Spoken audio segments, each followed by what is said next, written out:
Hello everyone, my name is Gary from the show John and Gary Live. I'm here with Jack and we're going to do a little bit of an interview. Jack has lived an extraordinary life and we can't wait to hear his valuable wisdom in offering us what we can be doing as Australians moving forward in this world, and what we can be doing culturally to fight back against what more or less a battle against on our culture and our family system and the traditional values that Australia was brought up on.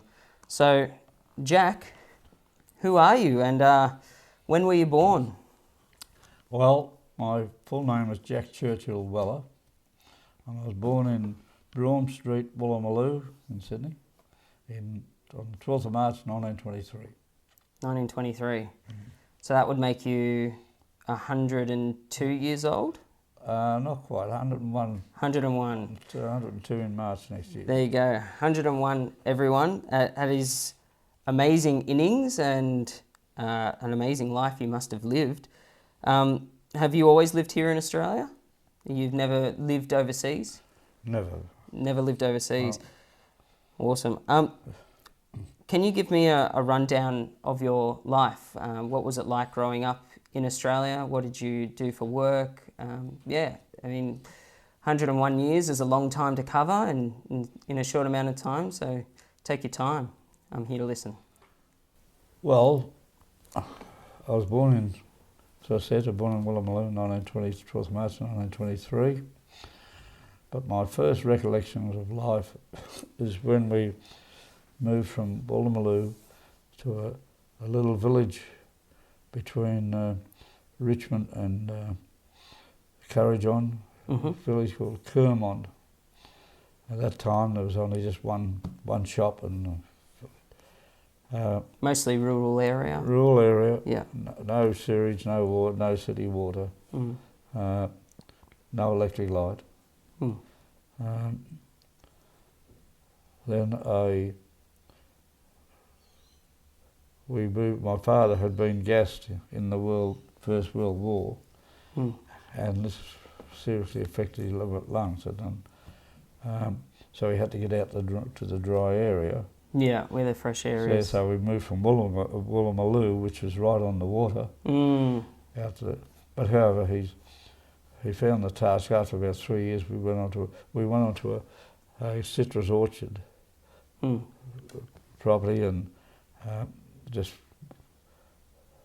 the manual labour in Taylor was just too much for him. So we came back to into the metropolitan area of Sydney, where he'd be closer to medical aid. Yeah. So we came from Kermond to Summer Hill. Yeah. And that's when I'd started school in Kermond in first class. So when we came to Sydney in 1931, sorry, I'll correct that. We came to Merrylands. Yeah.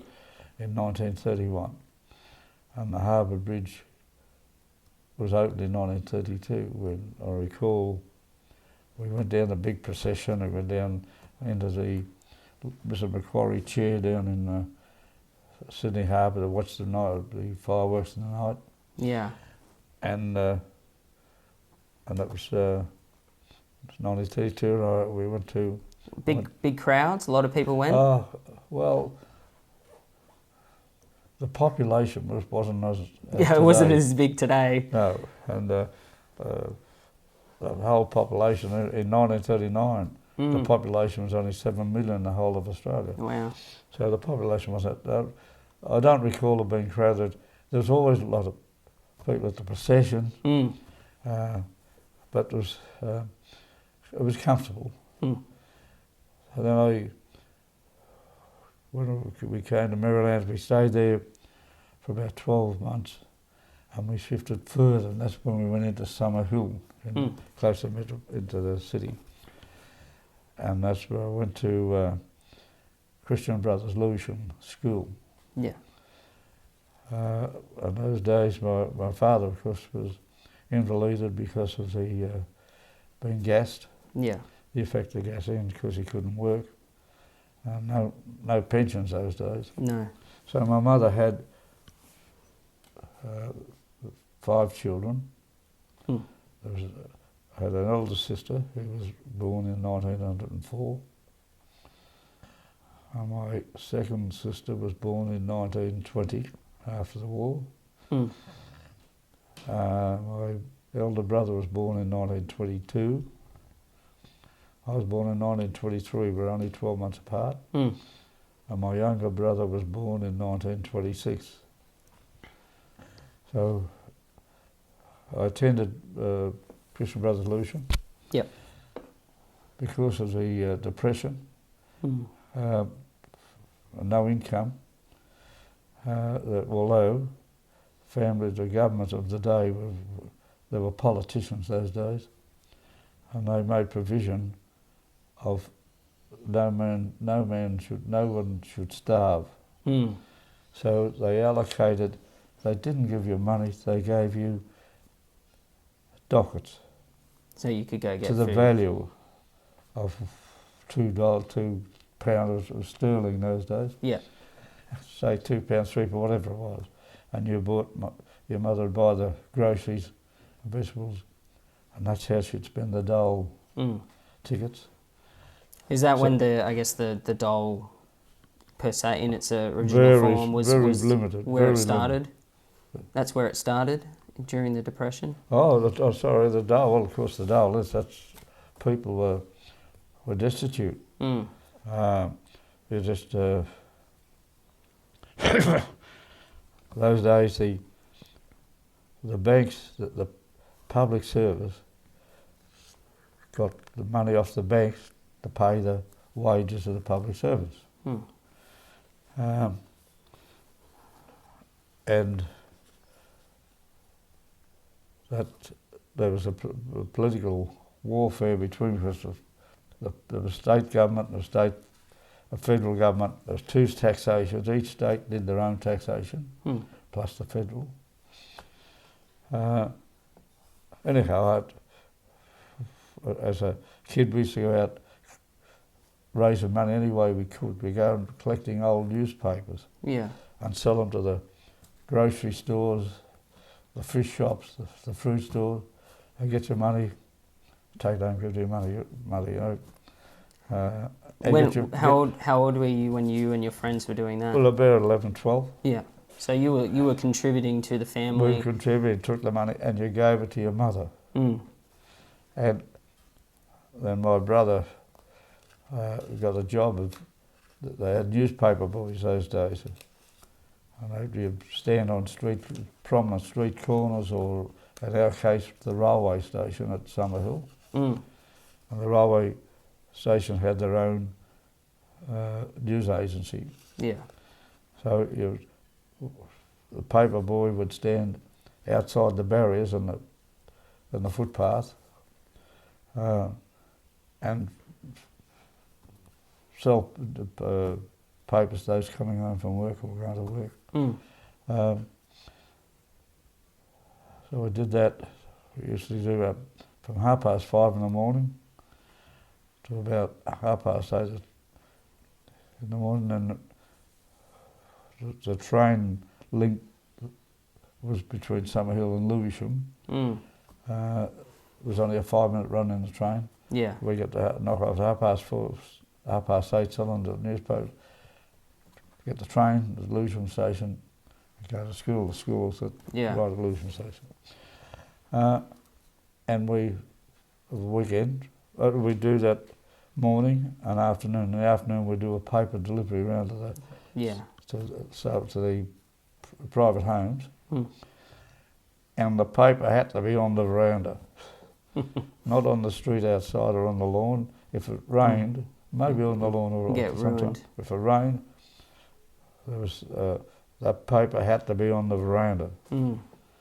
And of course, tuppence was a cost. The Sydney Morning Herald cost 2 pennies. Yeah. That was big money. See, but in the Herald, the job vacancies would be published in the Sydney Morning Herald. Mm. and there weren't many, so that people to be first there, they get up and get the early edition of the paper, yeah. or later on when we graduated, I left school at 14, 14. and to continue my studies, I wanted to get in the public service. I wanted to get a job somewhere. Yeah. So my family no way they could afford for me to go to high school. Yes. So I left. There was a education system had a night school area, and as it happened, there was a night school at Petersham Public School. So I'd go to work. At 14, I got a job as a messenger boy in the Department of Agriculture down in Farrer Street, Sydney. That's down the Circular Quay. 14, you got a job on the age limit, and it was 14 to 16 was a messenger boy. At 16, you sat for the public service examination, and you get appointed into the public service if you made the grade. Yeah. So public service, as in a State job, public service. state government job kind of thing. Department of Agriculture. Yeah. Okay. So, and my wages were 18 and 6pence a week, which is that's sterling in our currency, decimal currency. That is $1.85 a week for 44 hours. Wow.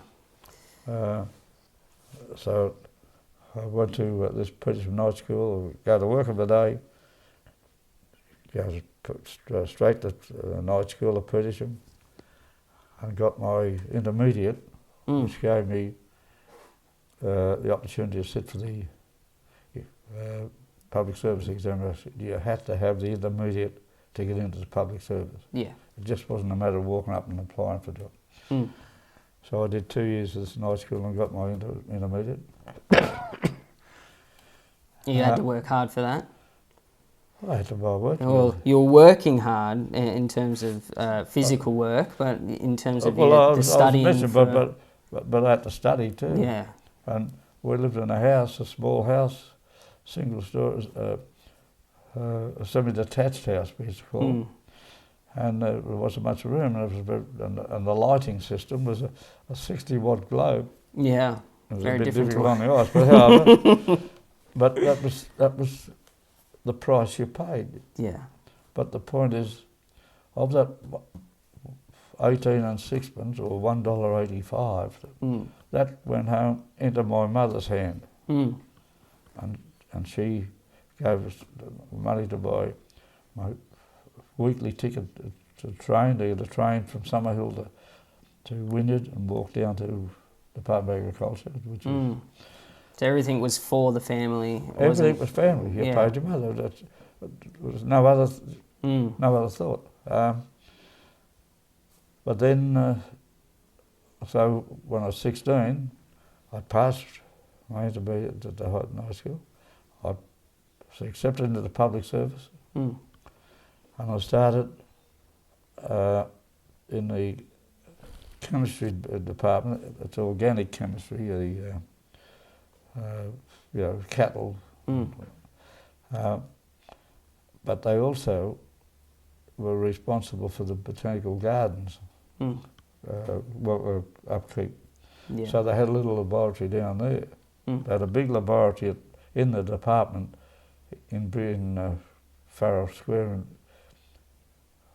But down in the botanical gardens, only a small one. So that's where I went, there. And then that was in 1939, in March of 1939. And I started going to Tech to do the entrance into the chemistry course at Sydney Ultimo Tech in the Harris Street, Sydney. Yeah. That was the night time. So I attended that, I started that. Then the war broke out in September. My father passed away in I started working in March 1937. My father passed away in June 1937. And so So How old were you in 1937? 14. 14. So we had no father. Mm. My mother had to raise us in the Depression time. Mm. My brother was ahead of me, and he was doing the same as I was. And any money you got, you come home and gave to your mother. Mm. And she bought your clothes and, Food on the table. but you didn't, we existed. Yes. And you found ways to entertain yourself. We had friends. I didn't know, because I was going to night school, I didn't have any nightlife. But at that age, those days, it wasn't one of these. I was going to say, was there much of one Yeah. going through the Depression? So what did you do for fun? Yeah, Entertainment. What did you do for entertainment? Just spent time with... No, obviously go dancing. Yeah. But it was entirely different today. Respect. Respect for other people. Being responsible for your own actions. So, and pride in yourself. If you were taking a girl out, you'd go and knock on the door. And, it was more intimate or closely guarded. And it certainly wasn't freedom that they have today, which I think they've lost a lot when they've lost that. Yeah. That respect. Well, when the war broke out, that changed things a lot, because before the war, in the Depression, women couldn't work, or married women couldn't work. Yeah. If you're married, like school teachers, had to leave. If a girl got a school teacher, she got married, she had to leave. How did the women, I guess, like that? Did they enjoy that? Was there pushback? Was it more about duty? Well, my elder sister, for instance, she never married. She's quite an attractive person, and that, but she didn't work for 7 years. When I was going to school, there was no work. People were living in the streets. There was nothing to walk up the street and see all furniture out on the footpath. It's very different to today's homeless population who have still food in their bellies. Yeah, well, there was nothing the dole was for. The dole, the men who were out of work, of course, they were given a job for every 3 months or something. I don't know at the time, but they were given a short period of time, but they did municipal work. Yeah. Some of the beautiful parks around. They look after them. They built around Haberfield, Henley, all that. Those and Five Dock along the Parramatta River, all done by people on the dole. Yet, that's the only way. They didn't get paid for not going to work. Yeah. But they get so I think it was about 6 weeks they used to get paid, and then they'd have to sign off, and another lot would be given 6 weeks. Yeah, give them a chance. Give other people. So there was It was an attempt to share any money there was around, to share it with everybody, not just one or two. Yeah. And was that like the mentality of I guess the culture around that time? Was it about looking out for each other, or was there still people who were or in it for themselves, trying to get ahead because they needed to survive more than you? Well, everybody's got to eat. That's right. So they put you on a square. But we, as young people, we made our own. Those days there was a lot of paddocks with there was no housing. There was plenty. The development wasn't as it is today. Yeah. Nothing like it. So you'd go on school day, after school, that you play cricket in the street against a telegraph pole. There'd be a wicket because not many cars around those days. So you that, but then the weekends you'd go up the paddock, and your group of young blokes would get to pick a team, play cricket or football, Yeah. whatever they go.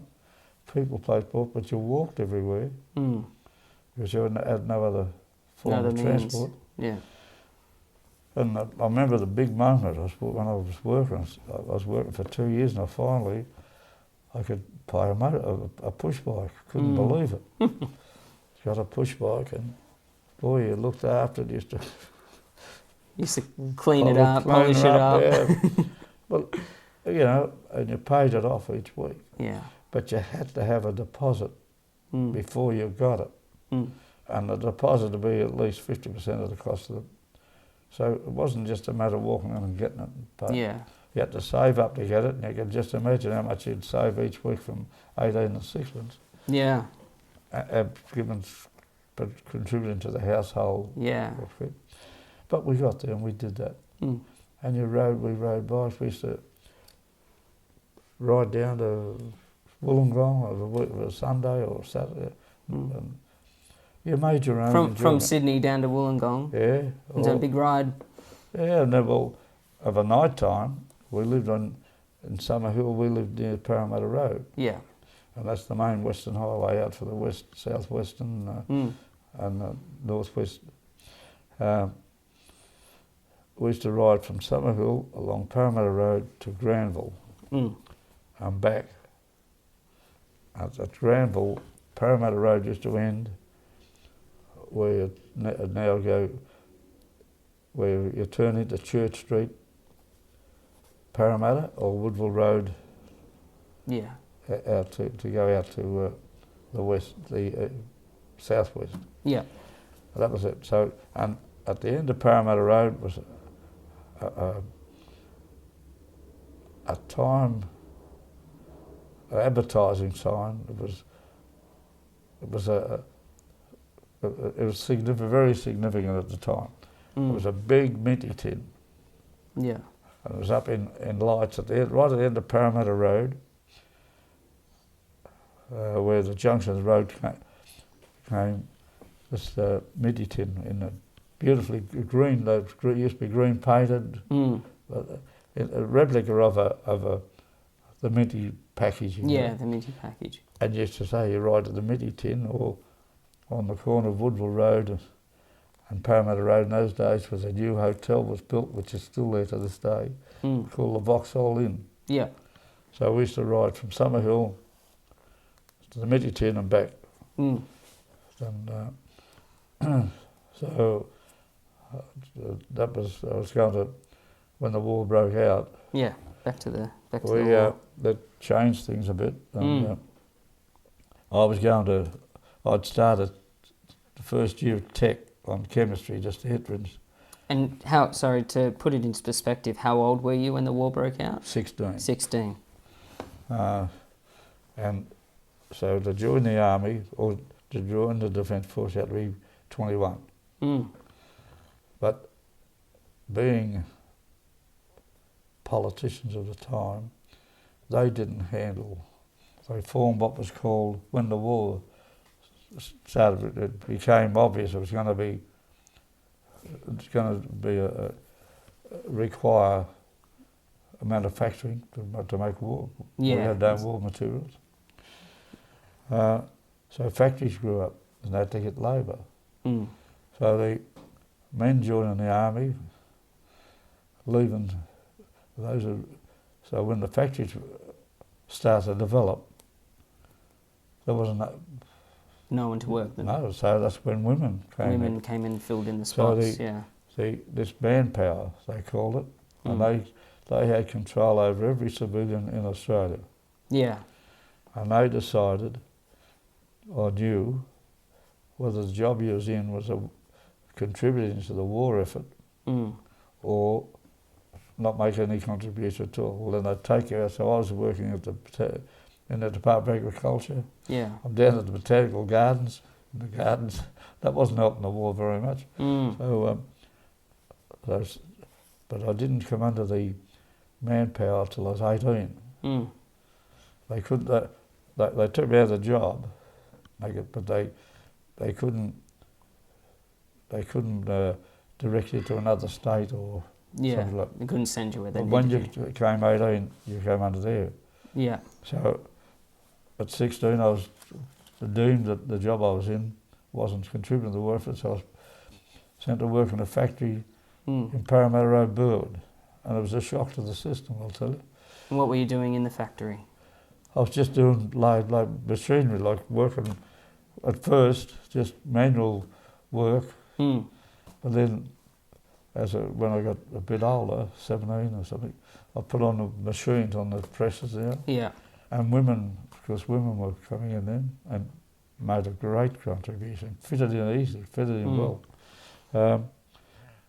But when everyone had one goal to fill. that's right, we had to, well, and also, you had no say, you had to do it so. Yeah. But the other thing is that you were doing it for the benefit of the country. My brother... Something bigger than yourself. Absolutely. There was no fun and games. Wartime is not like it is now. And so I was, at 16, put into this factory. And I was working 8 hours a day. Then, when I turned 18, I worked 12 hours. You had to go to 12 hours. 12 hours a day, 12 hours a night. So that was, put a stop to that. And when you turned 18, did they send you elsewhere or yes, just... Yes, they did. Okay. Well, not that I was on 19. They sent me to Victoria. It was the factory I was working in was developed, making this, and so transport of goods interstate and the shortage of petrol and all that was they had to do something about that. So they just started another factory in Victoria, make the same materials, because we had experience from this where we were in the factory that owned the one opening in Victoria. We were sent down, no saying it was 8. I was just on, I think it was 1941. Yes, I was nearly 19, I think, but it was the first time being in an aeroplane. Yeah. They flew when the war broke out, the government closed the borders in the state, not like the schmozzle that these blokes did in the COVID times. They just said the gates are shut and you stay where you are. That's it. And so if you had to go, and I had to go to Victoria, it was on the war. It was for the war effort. So I'll never forget. It was a headset, and they didn't have pressure cabins those days. Yeah, okay. They couldn't fly above 10,000 feet. Yeah. So what was the reason that they shut everything down? Was it just so they could get people working in those places, or is it because they're not a manner of control? Well, they'd have elderly people, but it wasn't considered important to the war. The thing was, the Japanese. When the Japanese came into the war, that changed things dramatically because they were on our doorstep. Yeah. As a matter of fact, about 1942, 42, 43, 1942, they were right on our doorstep. They thought they attacked Northern Territory, didn't they? Well, the government, they did. They bombed. Broome? They bombed Darwin. There was more bombs dropped on Darwin than there was in Honolulu in Hawaii. But they also bombed Darwin. Yeah. And I think they bombed Derby. But what's that in? Well, yeah. Oh, yeah. The night I was to go to Victoria on the Monday morning in the plane. So previously, a couple of weeks before, the Japanese sent miniature submarines because in Sydney Harbour was blocked with a net. 3 of them, wasn't there? Well, the Japanese submarines were off Sydney Head, sinking ships like nobody's business, and it made it very perilous. We've had difficulty getting war goods in and out or out.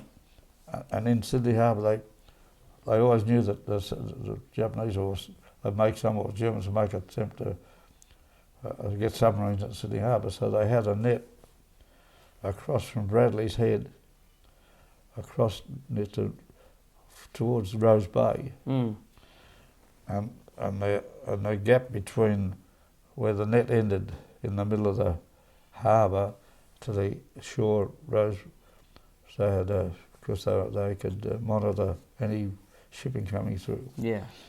But the Japanese, very smart little blokes, they came in underneath. There was a American warship coming in called the Chicago. It was a big cruiser, and the Japanese came in underneath the boat, so they weren't detected. Yeah, and I'm pretty sure those subs, those mini subs, they only had 2-man crew, didn't they? That's right. Very small, very small. They were small. Anyhow, because they were sighted when they come up to let the To get the air. and they let a torpedo go on just off around the Domain area. There was a navy. There was a ferry where navy crews who were visiting Sydney who had nowhere to sleep, like in their camp. That was their area. That was their accommodation. And it was for the I know I'm confusing this a bit. It was like their motel. Yeah. No, I think people have got that. Yeah. Torpedo hit it. Yeah. And I know that because we had all the street lights were blacked out. They had domes over the lights, so any plane coming over, You could see them. that they couldn't see where they were. Okay. You know, they couldn't have located. They didn't have the technology they got today. Yeah, that's right. So there was nothing there to give them a signal. And indeed, at all the railway stations in the metropolitan area, you know, the big name plaques that they have on the stations like Burwood or Summerhill, all those were taken down. Yeah. So spotter planes couldn't come over and see where they... But this night, we heard it was a clear night, and I was home, and my sister was a warden. She was the elder one. Each street had a warden who had to patrol the streets for night and see that people in the houses had their blinds down. You couldn't have light on and the blinds up. Everything was done to prevent any plane flying over to detect there was a city or what part of the city it was that was that. Yeah, wow. So that, and she went up, because when the searchlights were all up, when the warning went out, the Japanese, that this thing was in the harbour, they didn't know they were submarines, I think, that at the time. All they knew was they was letting some had got in, submarines had got into the harbour. Yeah. And they spotted and they got one, the other two got away. They didn't find them for years. They didn't find the other two. Yeah. But they got them. But when people, just stepping a bit forward, when people say that Australians are racist, they make me furious. Those Japanese, there was 2 men submarines. 2 men to a submarine. The submarine they got, the two Japanese crew were killed. Those bodies were recovered and given a marine naval burial and sent back To Japan. via neutral countries back to Japan. Wow. So nobody come and tell me that we're a racist country. We're racist. Wow. I didn't know that part. That's Well, it'll probably be in that book. In that book, yeah. But those bodies are those two. So the submarine was put on display Yeah. in Circle Quay. And it was down where the Opera House is today was a tram depot, because main transport in Sydney, there was electric trains, of course, but the other trams was motor trams. Trams, electric trams. They outweighed motor cars. Yeah. We had trams going everywhere. And all later on, all these clever politicians pulled the lines up and brought cars out. Now they're going back to trams. That's it. But that was the depot. Mm. And in front of that depot, the trams coming into the city to Circular Quay terminated at Circular Quay. Mm. But for shed, there was this big shed in where the Opera House is today. And in front of that was a park. And they had this submarine on display. And I remember they had to go to Melbourne on the Monday, and on the Sunday I went down with my mother to have a look at the submarine on display. Yeah. So it must have been about 1941, something like that. And so did you eventually serve in the war, other than the factories? No. When I was in they brought conscription rate when the war got really serious. And it got that bad that, as a matter of fact, the Japanese invasion ships got caught and they were coming into Cairns. But the American Navy had cracked the code, the Japanese naval code, so they knew they was coming, so they went out and met them in the Coral Sea, and that's what you hear the battles. That's how close we were. Wow. And the government of the day said we had no chance of defending the whole of Australia. And all our troops were overseas at that point in time. All our troops overseas in Europe. Europe, and of course over in New Guinea. My brother, elder brother, was in. I didn't know at the time because you didn't know where they were. Didn't have those mobile devices. He was in New Guinea, Morotai, and Borneo. And we had no idea. And he was a part of. He was in the army. He was in the army. Yeah. Was he in the regulars or the reserves? Oh no reserves. It was regular. Yeah, okay. When the war broke out, they first made conscription. If you were conscripted, you had to be 21 at the time. Yeah. If you were conscripted, they couldn't send you overseas. And it was when the Japanese got through to New Guinea, they said, well, the government said, oh, New Guinea's part of Australia. And and it was kids of 18 years of age who were sent up there. Because all our other people forces were overseas. That's it. And the Prime Minister of Australia at the time, John Curtin, he applied to Churchill to send the Australian troops back. And Churchill said, no bloody way, because they'd just been wiped out of Europe, and they lost all their equipment and all that. So Australia had to send their equipment over to Europe. When my brother, this is actual, factual, and don't let anybody tell you any different.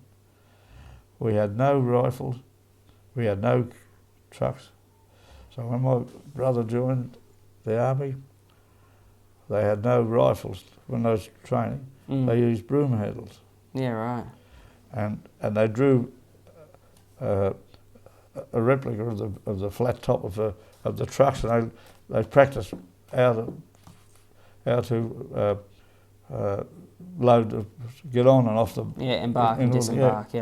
And that's why all the war factories open and working 12 hours a day, 6 days a week, just to keep supplies to try and supply because Australia had sent a lot of their, when Britain lost so much stuff in Normandy, we sent our stuff over.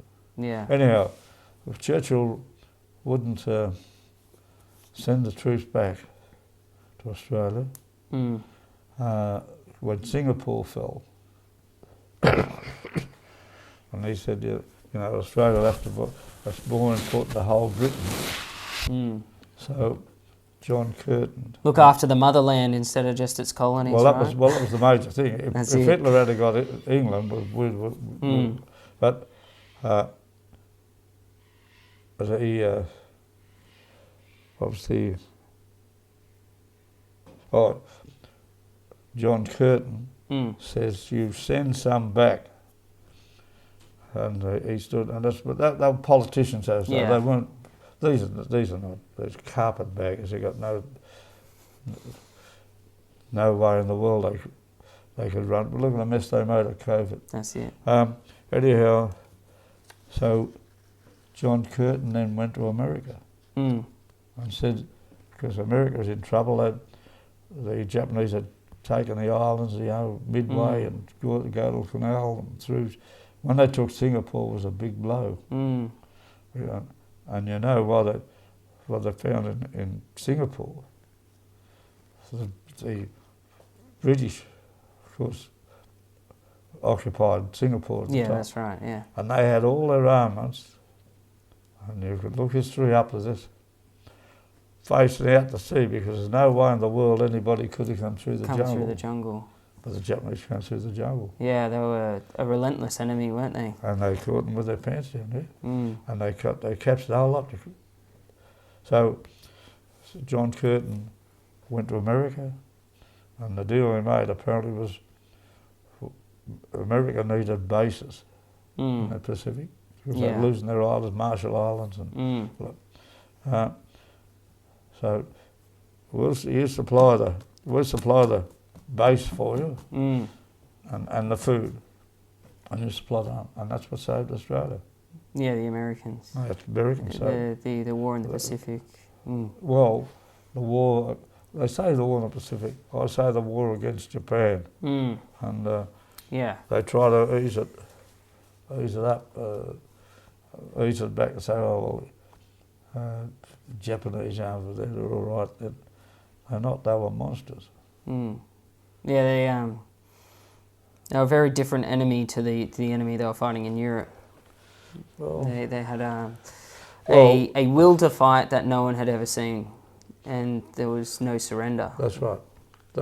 They said it was degrading to surrender. You died for something. And that's why it is said that the American president at the time, Truman, because Roosevelt died of a heart attack, and Truman was the senior vice president. Was the vice president. Was the vice president, yeah. And he really, they come up. We didn't know it.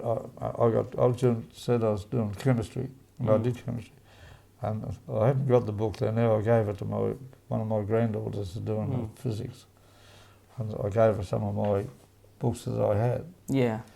And then one rule was that the atom was the smallest indivisible atom of matter. A form of matter, yeah, that's right. What we didn't know, they were splitting the atom all this. Yeah. And so England, America and England had the atomic bomb. And they were frightened, they was worried about letting it go apparently, because they knew there was devastation. But the Japanese fought, and my brother, I didn't know till I read his record. When he was discharged, he was in Morotai. Those Japanese, they fought to the death. And it was a bloodbath. It was island after island, just one at a time. And the last island before Japan, that was still in Japanese hands, was Okinawa. And it was said the streams, the waters, this land was covered with blood, you know. They fought to the last man, and that's when General MacArthur and the American chief of war at the time convinced the president that if we the next step after here is Japan. Mainland Japan. And if we're going to have to fight in Japan like they had to fight on this, where every man on the island died just about. So the Americans sent a plane over a few days before dropped leaflets, warned them to leave the town, to get out of the area because there could be devastation. There would be. That's something you don't hear about. Well, it's been withheld from the kids at school. It's not been told. They're probably in that book you got there. And they spent leaflets 3 days before into Hiroshima, and then they sent the bomb over and let it go. And then said the Japanese, "Now, do you want more?" And they wouldn't give in. So they had no alternative. They sent another one over to Nagasaki. Nagasaki, yeah. They gave Nagasaki, and the Japanese said, "Boom, that's it. We give in." So that people who condemn the atomic bomb, they didn't live in the... Every day in the newspapers in Australia, the Sydney Morning Herald, and I was in Victoria at the age then, on the front page is the death list of people who defence people had been killed, had been notified, day after day. And families, there was no family in Australia who wasn't affected. There was only 7 million people. Yeah. My younger brother has died on his birthday at 98, only in May, just the 29th of May. He was in the Air Force. He was 3 years younger than me. I never saw him in uniform. That's what the war does to you. Wow. I didn't see him for about 5 years. And my brother was the one who was the elder one. He was in New Guinea, Morotai and Borneo. I didn't see him for about 3.5 years. And my mother, she'd lost her husband through the First World War, and she lost her 3 sons there for 5 years. And did they have correspondence in terms of letters, or...? No. No, it was just... Well, they did. But I was all right. I was in Victoria. I could write. Yeah. But they couldn't. Soldiers couldn't tell you where they were because there are that many. If the enemy got information, that's right, of what divisions were in any particular area, they had an idea of the strength. So you didn't know any. The letters were censored. They got letters, but they were censored. That's of course I didn't get any from New Guinea, or Borneo. But my mother, I never saw my younger brother. When he got called up, he's 3 years younger than me. I was in Victoria. He got called up, and he went in the Air Force, and I never ever saw him in uniform. And furthermore, this is the devastation of war that people don't see. That they don't want to know. I couldn't tell you one thing about my brother in the Air Force. All I know is up in Darwin. And my elder brother, it wasn't until he was in his late 90s or late 80s, early 90s, he's lost his wife and I'd lost my wife. And we started to go out together a bit. Now and again, they just tell you 1 or 2 things. They didn't want to know about the war. Never spoke about it. So people, people have got no idea. I'll tell you there. Yeah. I'm sorry to take so much time. No, that's completely fine. I'm happy to go through. We may break this up into 2 segments on the podcast. That's some really amazing stuff, and I don't think. I served in the reserves for 7 years, and I didn't see any combat, but we definitely we talked about it and we learnt about it, and it was something that I never wished upon anyone. That's right. And I, because of that, I'm very anti-war. I'm prepared for war, but I never want to see a war. I don't want my kids to go to a war. I don't wish it upon anyone. Anybody, no. So after World War II, what did you continue to work in factories, or did you go back into agriculture? I came back. I was sent down to Melbourne after I'd only been 12 months in this factory, because I was the only one who had any knowledge of chemistry. Mm. And I had no knowledge, I only had the first year introduction into, so I had to go down. And you're the expert. and like that, I never said I'd tell you about it. That's why I've got books galore, and I deplore having to throw them out. People, I offer the books I've got here, don't want them, not interested. But that's what got me. I had to do it, and I wasn't the only one. There was plenty of others. And I used to ring everybody, talk to everybody who I met. Do you know anything about this? Do you know anything about that? And it developed so that, but it changed my direction. I came back, and I remember the day the war finished. Remember, I was back in Sydney. You said, did I get called up? Yeah, did you? Yeah, that's right, I forgot. Well, I was in Melbourne. Yeah. And I'd turned, I was not about 20. And they dropped the age of conscription from 20 to 18 because the things were serious. Things were that bad. So I get called, I get a letter from the army.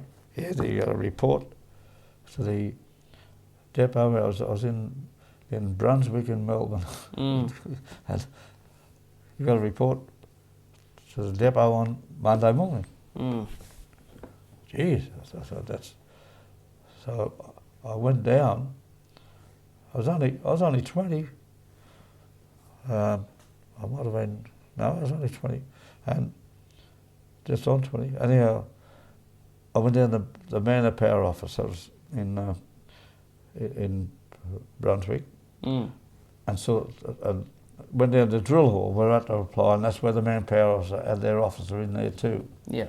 So you're at to report to the drill hall, and they tell you, you get a letter, bring us sandwiches and bring a toothbrush and bring toothpaste. You know, and the bare necessities. Yeah, that's right. So you had to go down. So I went down there and I said, look, I showed him the letter and I said, look, I come from Sydney. I got nobody in here. Can you change me, instead of me having to come here next Monday,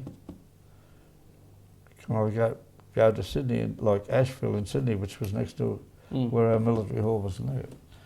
And the bloke said, no. He said, and they said, you're one of these border jumpers. That's when people, they'd cross the border illegally somewhere around here. Yeah. So they wouldn't get in the one spot. Yeah. And I said, no, I've told them, coming down here, I told her. Why would I be front and centre? I've been here for so long, you know. And I was lucky as anything. The manpower officer walked in. Lucky as anything. And he said, what's going on? And I told him. I said, all I'm asking is, he said, like, oh, another border jumper trying to. I said, I'm not. And I told him the position. I was sent down there. And I hadn't been home for about, I got a week after I was down there, about 9 months. They let me come back for a week and then I had to go back. I said, all I'm asking is that I report in here, because if I get leave, if I get in New South Wales, I can get home to my mother and family. So the manpower bloke, he had the power. They were over all the Defence Force. And he said, that's all right, you do that. Because I come back to Sydney, I went straight to the factory where I was working. Before? I gave the boss my letter. And he fixed up with me. He said, we've got to have this bloke because he was the only chemist we've got. Wow, very lucky. I was lucky. But like, it's not like what you were doing wasn't contributing to the war. Well, he was in the army. That was his thoughts. Yeah. And they did. The lurks the blokes pulled, but it's no picnic. You know, as I said, my brother, the older brother, he was in New Guinea. There's no amenities blocks up there. They go and play snooker or something of a night time. You're in a tent that's raining like hell. Tropical environment. And then it was in Morotai, and that was, I did not know. He never told me. I remember he told me when he went over, I knew he was in Borneo. And he said they were all seasick in the old boat, you know. Yeah. But he didn't say it was in Morotai. He didn't want to know a thing about it. Mm. And so that's what it does to people. Yeah. Wow. And when did you married, had Yeah, right. kids? In 1943, I had this girlfriend, and it was different today. You treated your girlfriend like a lady. Mm. You didn't just treat them like a bit of meat. Mm. You showed them respect and dignity. And yet, I remember you go to a dance, if you're going to a special day, you let your head go and buy a hawker or something for the wear on a dress. Yeah, so we'd been the first real girlfriend I had, and I was the first blackbird. And we thought the Japanese would be in Australia Mm. it was by December. Mm. So she'd been writing and that, and I'd been writing. So I was still in Victoria and she was in. So it was decided we get married, and if the Japanese come here, we didn't know what monsters they were. Mm. When the last thing that would have happened had been together, they just shoot the blokes and take the girls. Yeah. So we got married in 1943. Best thing I ever did. The war broke. My son was born in April 1945. Mm-hmm. And the war ended in August. I can remember the day it finished. We knocked off work. I was still in the factory. Mm. Oh, jeez. No. One of my mother-in-law lived near where I was working. I was working in Burwood, and my mother-in-law lived in Concord. However, I go because my wife was just about over there. I'll never forget that day, 1945, yeah. But then, I don't know, a couple of months later, everybody was released. Yeah, from the job cell. Yeah, and I'd gone back to Tech Mm. when I came back to Sydney. Mm. I went to Tech, and the head lecturer in chemistry at Tech offered me the job out with he was the metallurgist in the big factory. Mm. He offered me the job there, and geez, that'll do me. So it changed my direction. Instead of going to public service and Yeah. yeah. But I enjoyed it. I had a good life, and I worked for 3 companies, and they were all self-made, and they were good. So. And so, how many kids did you and your I wife had have? 2. I had Paul.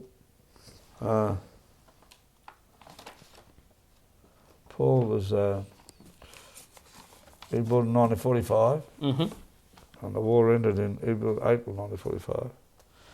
And anyhow, he went to school. He went to Patricia and Brothers Granville. Was after my wife and I got married, we lived in the shanty. My uncle and his mate built this, and a lot of people, the fellas coming back from the war, and because they came back, they went away as boys, come back as men. So they wanted to get married.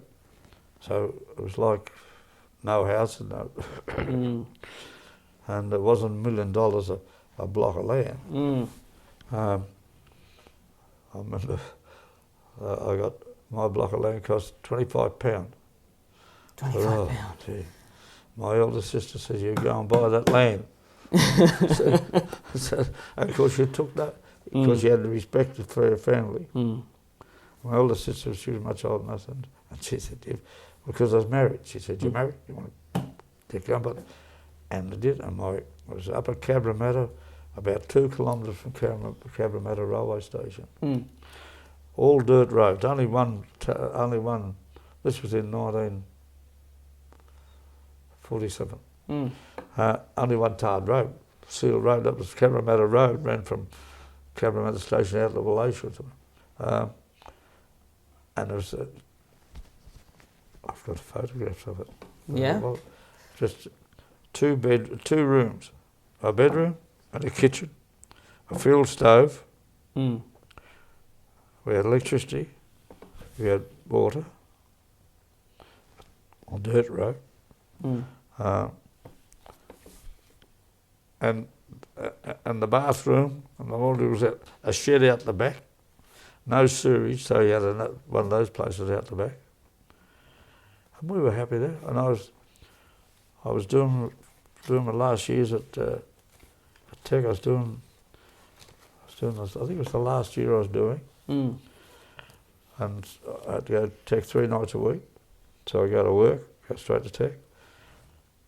I'd leave home I was working in Tempe in Sydney. And people, I used to ride my bike to the station, and about 200 other blokes used to do. And then leave there, and 3 nights I'd have to go, after work I'd go to Tech. And that would last lecture, Tech closed at 9:30. So I'd walk up to Central Railway Station, get the train. Cabramatta was just on the Liverpool line. I get the train. It was 55 minutes home. So I get the 10 o'clock train. I get the Cabramatta 5 to 11. I'd ride my bike home. And I'd take about 20 minutes. I'd get home, just before 11:30 or something. Quarter past 11. I'd have to be up to get there. Had to leave home at 5:30, 20 past 5 the next morning. So my wife was on her own for 18 hours a day, 3 days a week. But it was wonderful. It didn't affect our marriage. So we did that, and then the kids they started to bring English migrants out, 10-pound bombs, and we got some great people out of them. And they didn't bring them out and just let them loop, take them into a hotel. They put them into old army camps and there was one at Cabramatta. So they was in this, they had to pay rent, they had to go to work, not like this mob. This mob get paid as soon as they get here. But they had to go to work. So we found then the kids going to school, you know what kids are like. We'd come home to ride the bike home and they'd let the tyres down. So that was the easiest solve. You just took a pump to work in your bag. But then they start to take the valve out. Now, kids do this, but they don't realise because there was no buses. At that time of night, this was out of Cabramatta. There was still Aboriginal camps out there. And so I used to walk home and, walk home pushing a bike with flat tyres. Yeah. So I gave up riding the bike and walked. Yeah. But they'd have a taxi there. And because it was in the outer Sydney suburb then, it was way out of the city, a taxi could multi-load. So instead of only one being able to get in the cab, one destination, there's 4 we could get in, go on different. Yeah. But you had to have money. That cost money, and we didn't have it. Yeah. So, we got through that, and then, so I did a postgraduate course the next year. I finished the chemistry, and I did a post course in business management. Nobody can teach you to be a manager, but there's fundamentals you've got to know. And your mother will tell you this because I used to drive her nuts.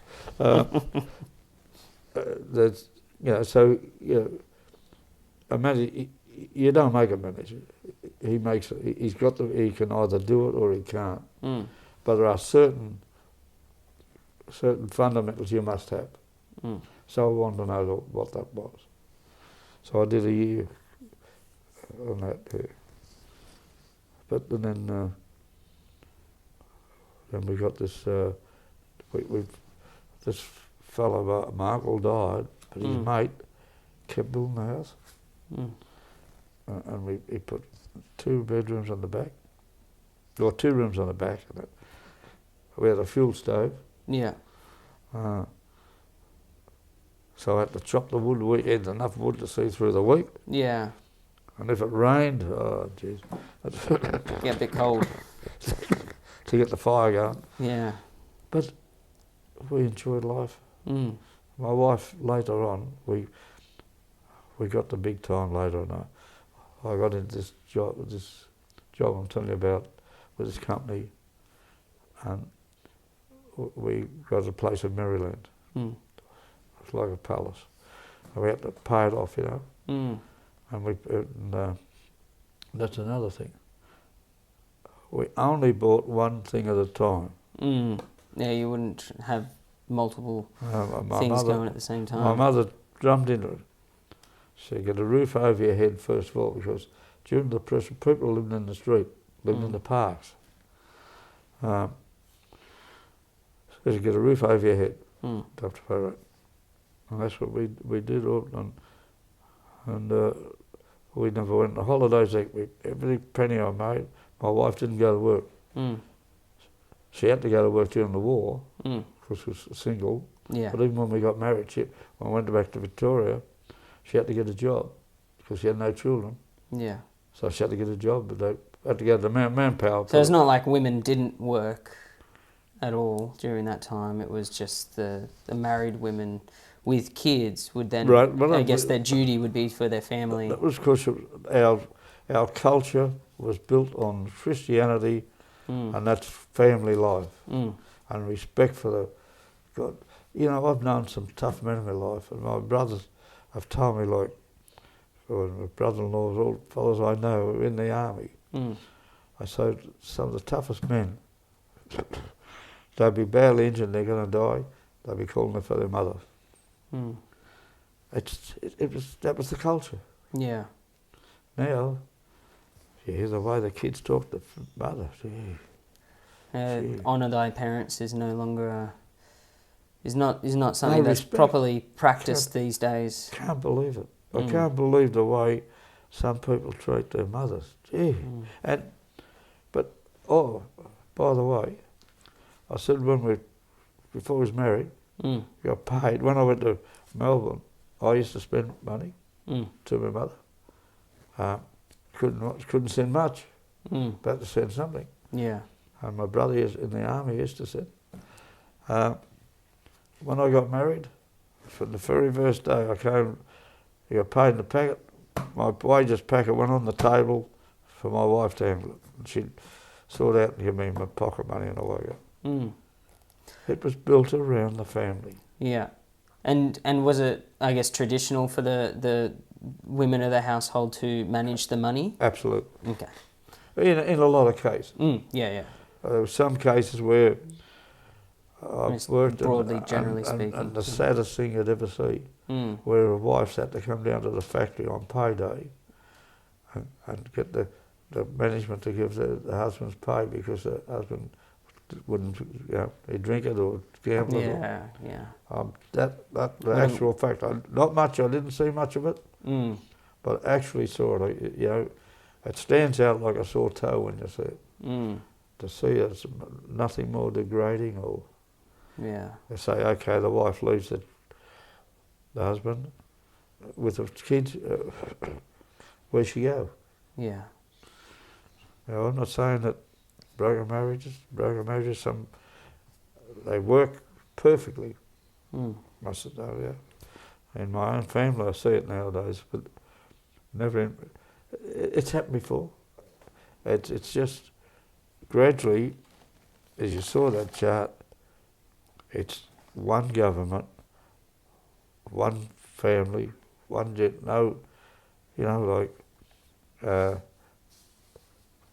no respect. Not responsible for what they do. I mentioned about the kids that they just take your valve. If kids do those things. Yeah, kids do. But that's not destructive on the family or respect. Yeah. And for girlfriends, geez, I see some of those blokes. Yeah, I think the sexual revolution has really hurt women there more than men. Really, that's your problem. Yeah. World Economic, New Zealand Prime Minister, I was telling you, when they said, she could. She was president of the what they call the junior members of political parties, and of the youth. Yeah. She was president of the World Economic Forum's Youth Committee, and they made a Prime Minister of New Zealand, and you see what she's done? Mm.